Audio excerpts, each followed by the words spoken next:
Hello again. Hi. So you guys are well famed, well beyond Transformers and things. For instance, I love your work as Voltron and Harvey Birdman. So what were some of your favorite projects outside of Transformers to work on? Well, I have a soft spot in my heart for Voltron, because I mentioned that was the first lead role I ever got, and it was a big, big show, and that one. I love the shows you guys love, I mean, for obvious reasons. G.I. Joe, Spider-Man, because of the Green Goblin thing, and as I said, Voltron. I did the voice of a teddy bear in a movie that Steven Spielberg produced called AI, Artificial Intelligence. Oh, yeah. And he wanted me on the set every day. He said, when I want to make a change, I want you there.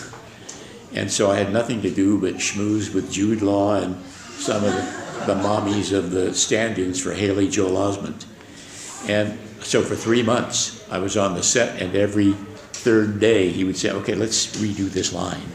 And I'd go to a truck, and they had mics there, and I would do the line, and he would say, do it again, slow it down, speed it up.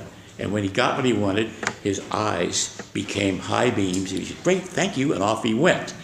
It was a great experience working with Steven Spielberg for 3 months. He is an amazing director, as you probably know.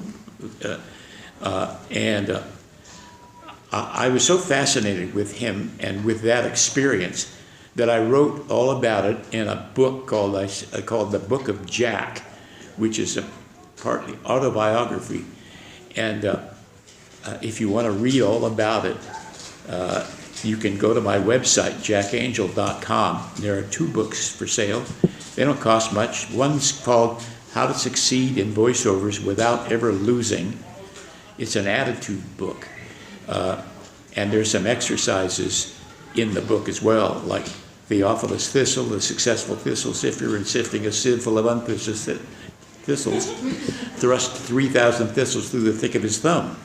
If Theophilus Thistle thrust 3,000 thistles through the thick of his thumb, see that thou, in sifting a sieve full of unsifted thistles, thrust not 3,000 thistles through the thick of thy thumb, sweetheart. So, stuff like that.